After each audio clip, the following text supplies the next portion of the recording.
Now, I've been to many, many discussions like this, and they often feature speakers, as we have, from academia, from central government, and from business.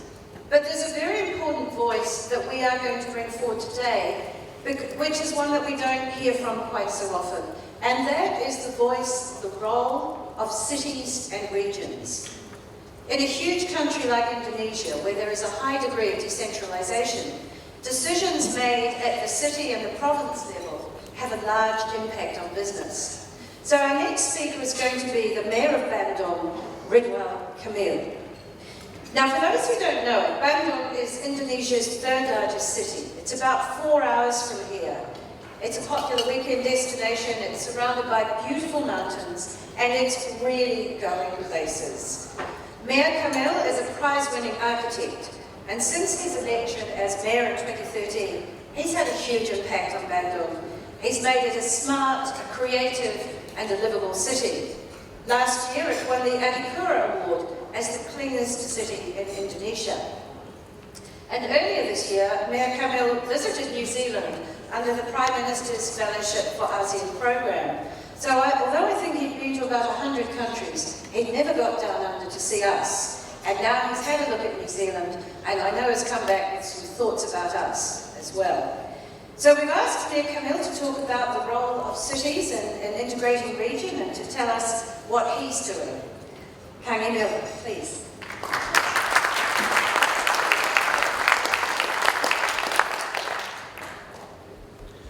Thank you. My name is Ridwan Kamil. I'm the mayor of the third largest city in Indonesia. But before I start my sharing of my experience, I would like to say Kia ora katu. Welcome to everyone. Hello to everyone. I was in New Zealand in April this year, my first time in the country as Prime Minister Fellow. Very fruitful experience. I visited Wellington, Auckland, Queenstown, and Christchurch. So in Auckland, I learned about how the society is very energetic and very into techno-oriented kind of people. In Christchurch, I learned about the resilience quality of the Christchurch people after the earthquake. In Queenstown, I found a peaceful, laid-back society, very relaxing atmosphere. In Wellington, I found a fun side of New Zealand. I went to Weta Workshop, learning Lord of the Rings production in Wellington. And to my surprise, when I Google, New Zealand is the most Islamic country in the world. Yeah. It means in New Zealand, Islamic value is already in practice. Indonesia, the biggest Muslim country, ranked below top 10 as an Islamic value in the world. So next month I will send my #1 cleric. Yeah. I will be sending him to New Zealand to learn Islamic value in practice in New Zealand. Because we found the society is a model society, it's a helping society, obey the rule, respect people, and so on. And also I took the Sudofru check. So this is what I want to share. Number one is Indonesia is a big country. We have more than 240 million people. And we are also a gadget society. Registered mobile phone is 280 million. So this is the country where mobile phone outnumber the population. In Indonesia, we have also 500 cities and regions. So I'm representing 1 out of 500 cities and regions. And in Indonesian politics, we are more or less a peaceful democratic countries. Yeah. I'm a product of direct elections. I was an architect, professional architect, and professors in urban design. So in 2013, I was elected as a mayor in the city of Bandung. In 2001, the power shifted to local government. This is what we call decentralization policy. So it means I, as a mayor, can make decisions 70% by my own. 30%, I have to consult the minister, the governor, and the president, but 70% power now lies in the city mayor like me. So I can make anything I like relating to make a better service in economy. And Indonesia also is a very, what I call it, chatty society. Facebook user 50 million, Twitter user 20 million. Jakarta is the most active Twitter user in the world. Bandung is number 6. That's why as a mayor, I communicate my visions through social media. My Instagram follower is 3.7 million this week. Yeah. So I posted every day a photo of my diary as a mayor. Even I posted 2 photos about New Zealand tourism in my Instagram. It got hit in 1 hour, 50,000 likes. Yeah. Just to show you, you can use me as an endorser to New Zealand business. And we grow quite okay, yeah, 5% something of Indonesia. So McKinsey study shows if Indonesia can keep the economic growth within 5%, up to 2030, Indonesia can become the 7th biggest economy in the world.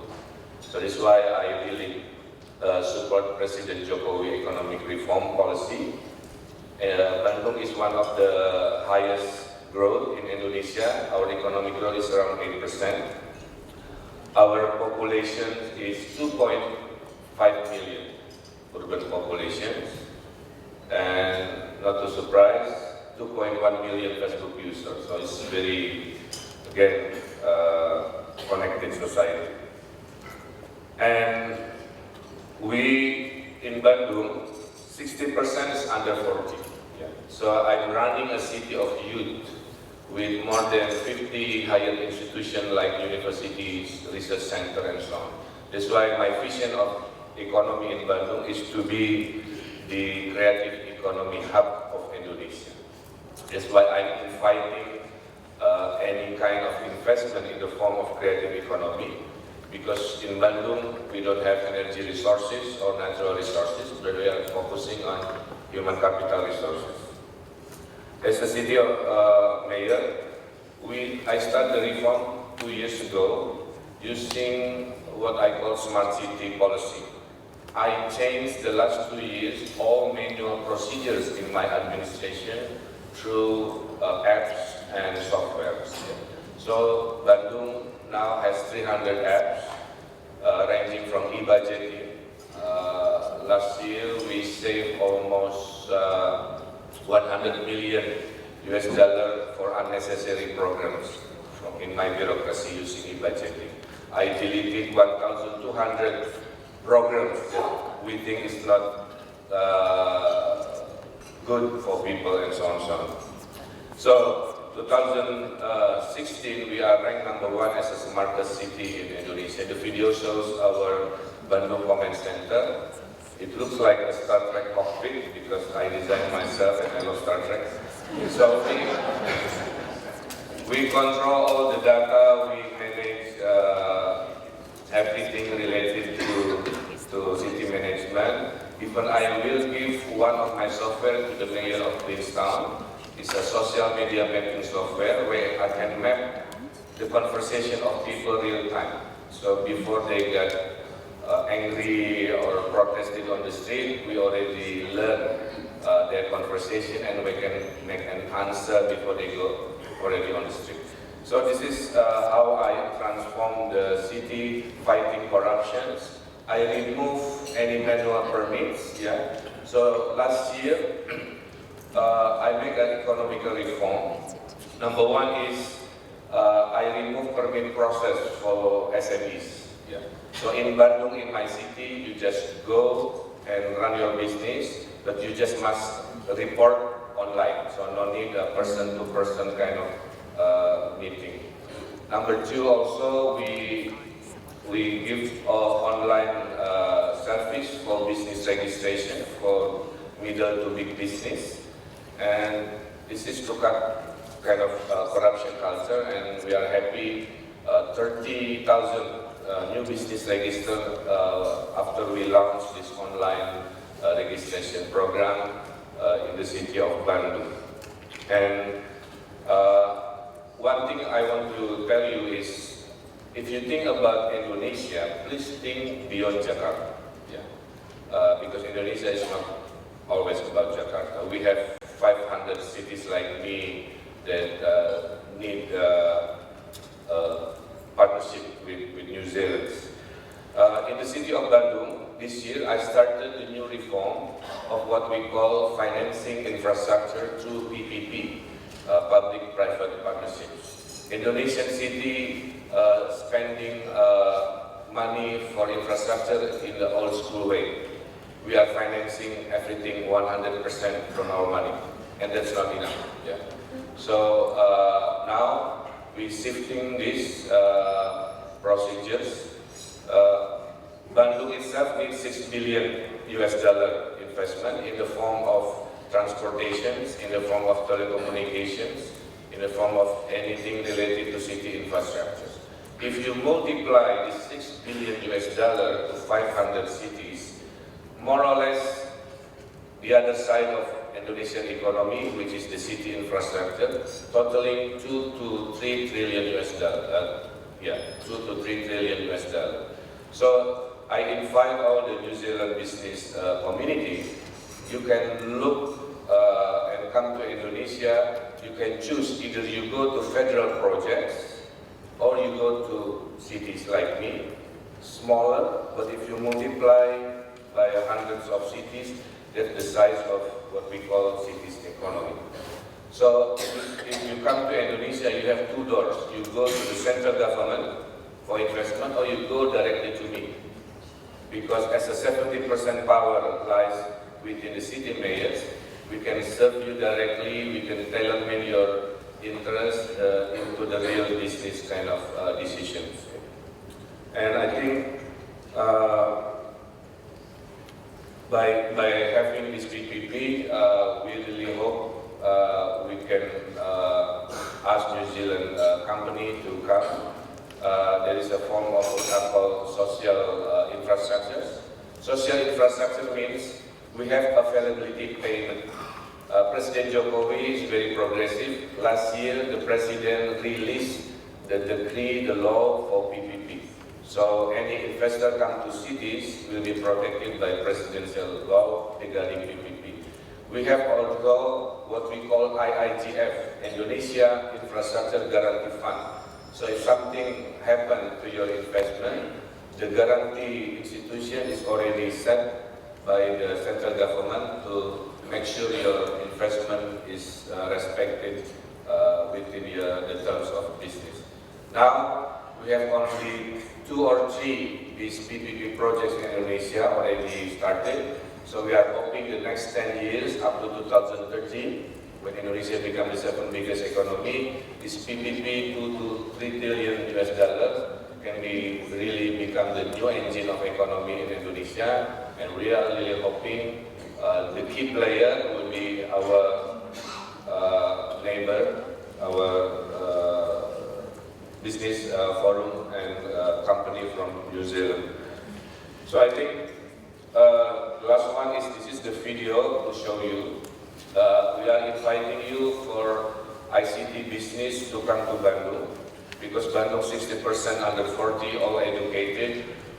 We are having most affordable city living cost compared to Jakarta. And I'm building a Silicon Valley of Indonesia in the city of Bandung. We have 800 hectares in the east of Bandung to be designed as the what I call Bandung Technopolis. So now it's already building. We talked with Apple, will be open soon in Bandung. We have a discussion with other high-tech company in Indonesia, in the world, in Bandung. So hopefully you can see Bandung as a new hub for ICT business. Either you are tapping your business to Indonesian population. Currently we have 15 million strong middle class. this 15 million can buy iPad every 2 years. Yeah? And if economy of Indonesia grow to be the 7th biggest economy, this middle class or consuming class can be doubled to 100 million consuming class in 2030. So if you come to Bandung directly to me, you can tap this 100 million consumers to your business, or you can use Bandung as a hub for your global operation also, like the UTC, American company, just opened in Bandung with 100 million US dollar investment for aerospace technology, open and based in Bandung. So this is to conclude. Again, welcome to Indonesia. Please look beyond not only Jakarta but other cities. We are very much a new breed of politicians that really focus on pro-business, making the service for better investment also, and we are really here to serve people and also business like you. Thank you.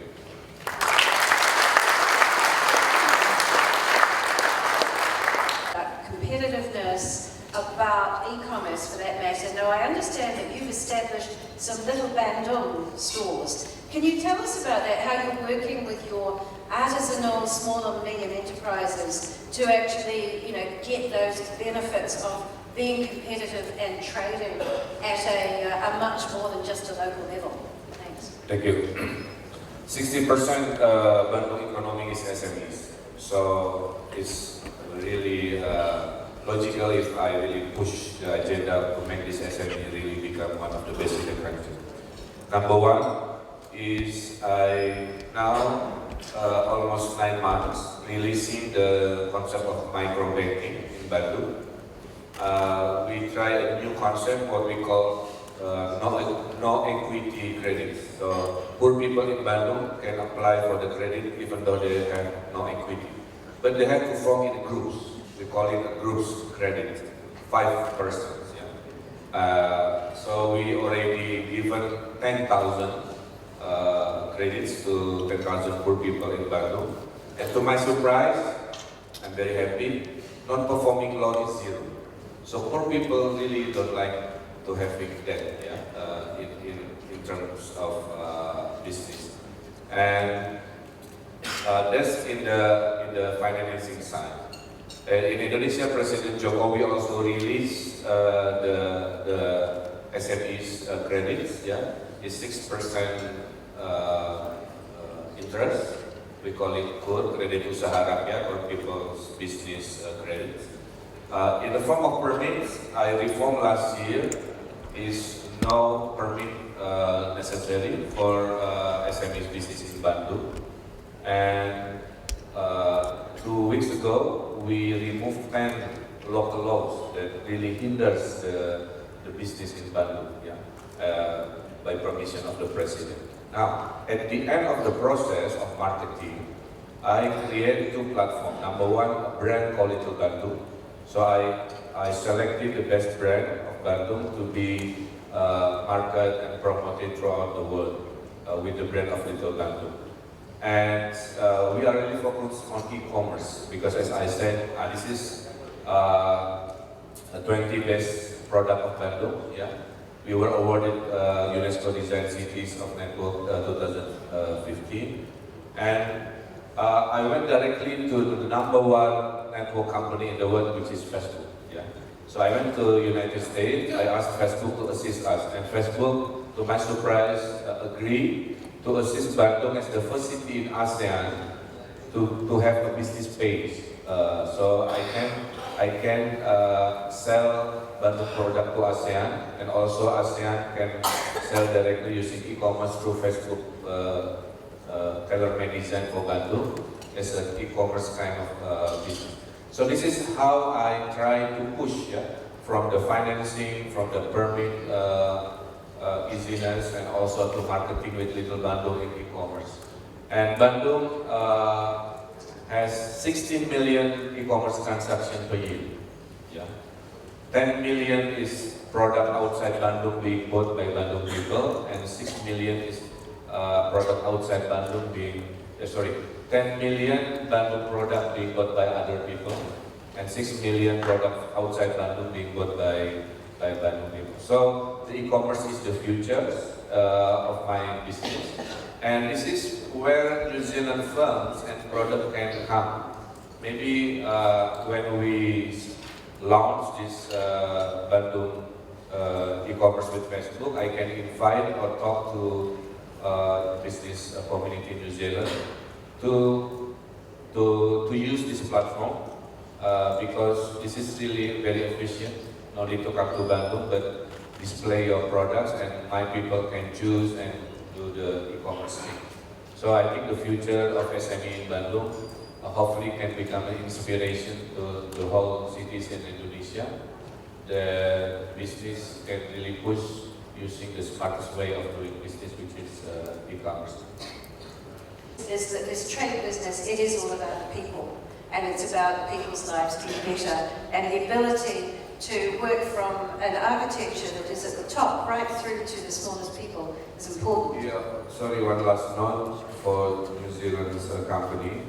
The brand of New Zealand in the mind of Indonesian people, and especially in Bandung, is always about the daily. Yeah?